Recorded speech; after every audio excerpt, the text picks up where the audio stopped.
Hello there, and welcome to Fixing the Sequel Trilogy, usually a Writer's Room podcast, but today a review and reactions podcast. We've just finished watching Ahsoka episode 3. We haven't spoken about it at all. Let's dive into it, Mello. Our review. Let's do it. Okay. Overall, pretty happy with this episode. I'm very happy with this episode. Yeah, like there was lots of action. It's the short one this week. No one on Reddit was excited for a 30-minute episode. It was very short, but it was a lot of action, so I felt like it was a lot of action. It was one of those episodes where it's like it cuts off at 30 minutes and it's like, okay, so it leaves you on a cliffhanger where you immediately know that they're going to pick up next week, and it does make me think, it could have been longer, but it's the short episode. Yeah, Hopefully we get longer ones than this. I didn't have many problems with it. Yeah. I had a lot of fun. We saw a lot of Sabine and Ahsoka's training. We finally got those scenes. We've seen their chemistry together. It's very, very good. We got a huge action, chase fight sequence through space. It was very, very, very fun. Had a good time. Yeah. So shall we just go over the episode events? Yeah. There's those two things. Yeah. And that's pretty much it. Yeah. Well, no, yeah. So does it open with the training? Is it? Yeah. It opens with something. Oh, and we get the scene with Hera Syndulla and her talking to Mon Mothma. I can't remember the actress's name, but it's the same actress from Andor. She comes back, and same one from Rogue One as well. Genevieve O'Reilly. Nice. Yep. So yeah, they have that scene, and everyone except Mon Mothma is with Hera Syndulla about looking for Thrawn. Obviously, you need some kind of conflict there, but it seems like all of these politicians are very keen to be moving away from thinking about the war and the Empire. Yeah, she's talking with senators. She's like, "Look, we know that Thrawn might be out there. Can I get approval for this mission?" Yeah. Where Ahsoka and Sabine already are, and they're like, "Nah." And this one dude's trying to make it out so that Hera looks like she's just gone on this revenge quest or something. But it's like, and they're like, you just want resources. You want to waste our resources because you know that Ezra might be out there. And she's like, "No, Thrawn is out there too." Yeah. It's like, "Yeah, but you're just." It's really a little bit contrived. I can kind of see it. You have to have some conflict, and you can't have the full force of the New Republic behind Ahsoka and Sabine, because then they wouldn't have their own show. No. It's a little bit contrived, but I felt like for the most part it kind of worked, and I buy into it enough. And then we see young Jason. I'm not familiar with the character. Jason Syndulla. The son of Hera and Kanan. Yeah. With his green hair. With his green hair and human skin, which is like, go off Star Wars. I don't know. I don't know. I think that's the first instance we've seen of someone who is half half Twi'lek. So yeah. Anyway, cool to see him. Yeah, cheers. But yeah, hey, we actually got to see in a bigger form the New Republic fleet. Yes. What planet were they above? It looked like Coruscant. It did look like. It looked like Coruscant. It looked like, is it almost like she's like the wartime defense general, and that's their stations that just stay in space, they don't land on the planet. Seems to be the case. So they're just kind of orbiting Coruscant. Yeah. Well, if it's big enough, those ships can't. They get built in space and stay there. Yeah. So yeah, I think that's kind of like their orbital defense kind of crew, and that's where Hera is. She's kind of like the man on the front lines, which is really cool. So so they weren't going to give her approval, and meanwhile we get to see out in hyperspace for a lot of the episode is Sabine and Ahsoka. They're traveling and they're doing lightsaber training. Hugh Yang once again to stand out. He's so funny. He's great. He is so much fun in live action, and he's like, once again, you're like the worst person to be a potential Jedi candidate ever. So he's like, you told her that, and he's like, yeah, it's true. Very fun. But the training's very cool. He's got his 4 robot arms, and he's doing this the training with it. Yes, I love all of that.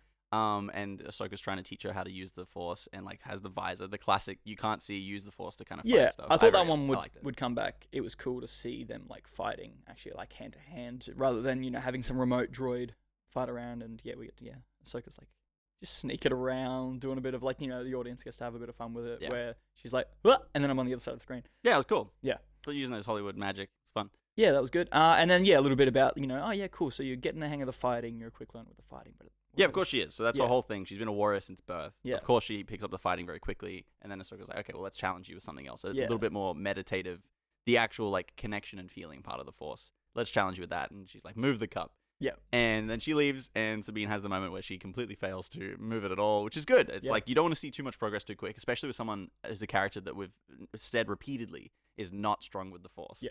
So it's going to be a long time, I think, of her actually finding some kind of connection and finding her way to connect with it. I want to see some Kung Fu Panda style stuff where it has to be her own way of connecting to it. It has to be her own way of training. And you even see a little small bit of that with Ahsoka, saying, okay, I'm going to listen to you, Sabine, when they're having that firefight. Yeah. Which was good. I thought a little bit heavy-handed, but it's good. And it's good to see Ahsoka trying to challenge some of her own flaws and her own stubbornness and overcome that so that she can be a better teacher for Sabine. And I think that's foreshadowed with Hugh Lang's line when they're having a conversation, just the two of them.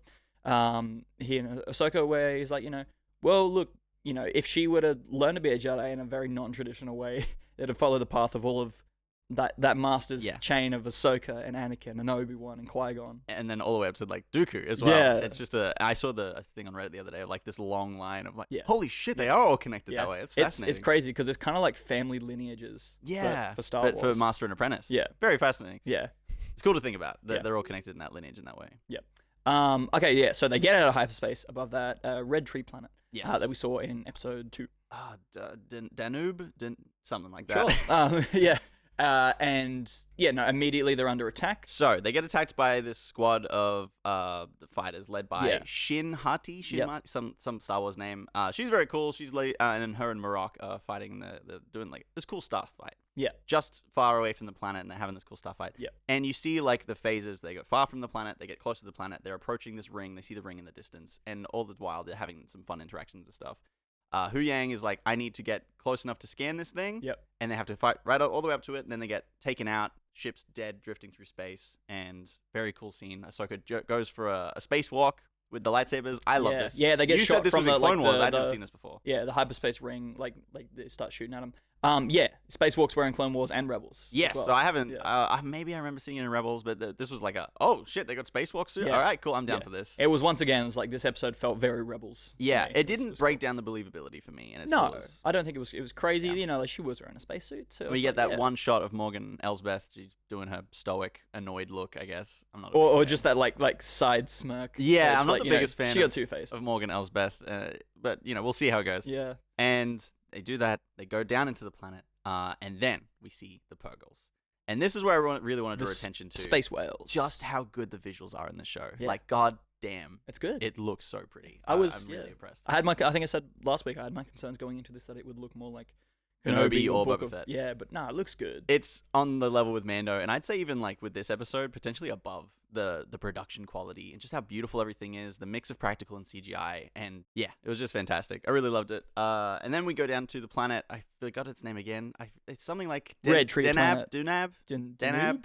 Some space name. Yeah. Anyways, and they land there. They hide, trying to get away from these fighters. You wanted to talk about the fighters as well. The fighters are beautiful. They're very clearly inspired by like World War II fighter planes, and just in the look and the sound of them, they're sort of like raw. They make as they come through. Yeah, the sound design is really fantastic. Yeah, so they hide in the trees, and it's just the last two who are left, Shin Hati and Marok.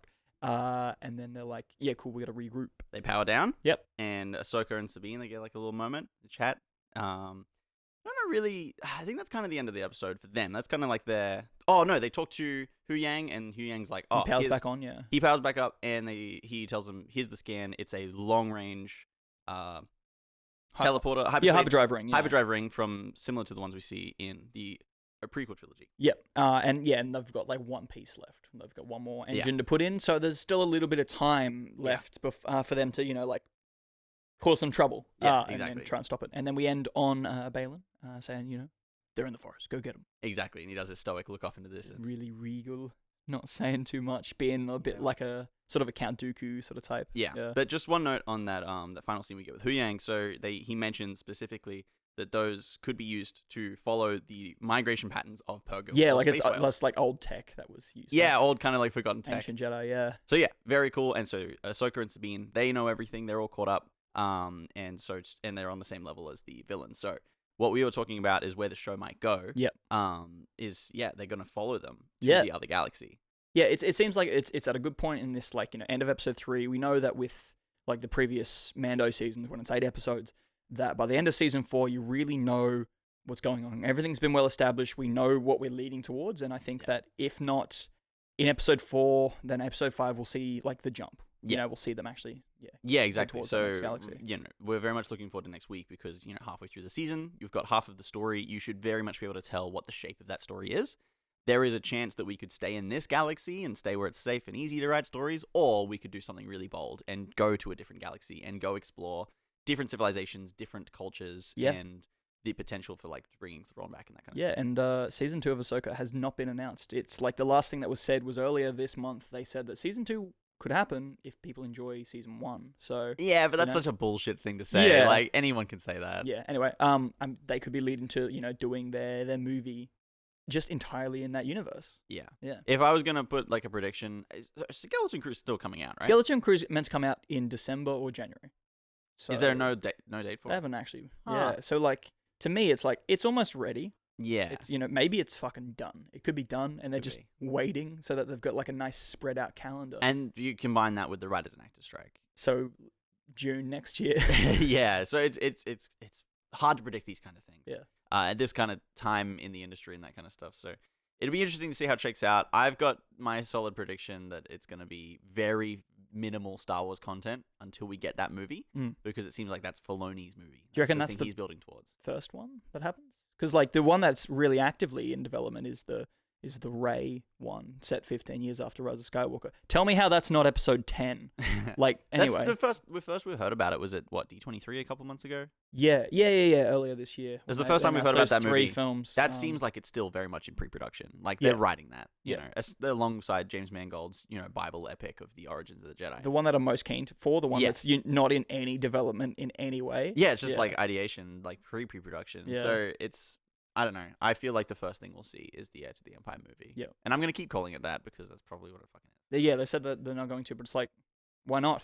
People would rock up for that. That's Exactly. That's a title that's 30 That years shit would old now. Sell. Yeah, it's Anyway. recognized. But yeah, also it seems like Hera is probably going to go rogue, get the ghost, and just go off to the rescue. So yeah, in terms of predicting out like the rest of the season, it seems like Hera is still going to need to be a part of the story. Yeah, her for and sure. Chopper are maybe going to hijack whatever Sabine and Ahsoka are doing and join their story as they go potentially to the other galaxy. Yeah. And we see more of that story and like the reveal of Thrawn and that kind of stuff. Yeah. Also, like, or that she knows that. Okay, so the New Republic won't help. She'll do it herself. She's got all these other connections. Could call on Zeb. We've seen Zeb in the universe. we have He's seen just Zeb. been in the background. We did see in Zeb Mando. in Mando season 2, 3? 3. Three. Yeah. And why, if this is air quotes, season 5 of Rebels, why wouldn't they get the whole gang back together to go I save can Ezra? definitely see Zeb coming back into the show. Yeah. I feel like that was the reason he was in season 3, It's a honestly. little, Which tease. is good. Like, that's a good way of doing it, honestly, Yeah. because it makes sense. It ties Yeah. together. They could call on their other friends and heroes as well, like Hondo Ohnaka. Hondo Ohnaka, yeah, literally. I would love that. Him in live action. It's funny because he's at Galaxy's Edge. Like, Yeah, he's, right. He's a character all dressed up. Such and a stuff. perfect character to go there. Yeah. Anyway. Yeah. I don't know. I feel like that's pretty much it, and we could keep rattling on about fan theories. We could, but- or like our own theories of where the show would go next, or they could potentially just take us in a different direction and just throw a filler episode, a Mando style like side quest. Now, hopefully, like next episode, they make the jump. It seems like they've been pretty committed to having it be one through story of like here's the thing. It's Ahsoka and Sabine's story of their journey together as master and apprentice, them both complementing each other and pointing out each other's flaws as they try and become better people, or like more true to themselves, I guess. Yeah, and I don't know if I mentioned, but yeah, it's putting me at ease in terms of like this is very much feeling like Ahsoka's show still. Yeah. So, Yeah. And I feel like Ezra Bridger is gonna be a big part of, I think, especially Sabine's story and her kind of acknowledging and moving past some of her flaws and her, I guess, trauma, maybe. Yeah, a lot of the stuff from the past. Yeah.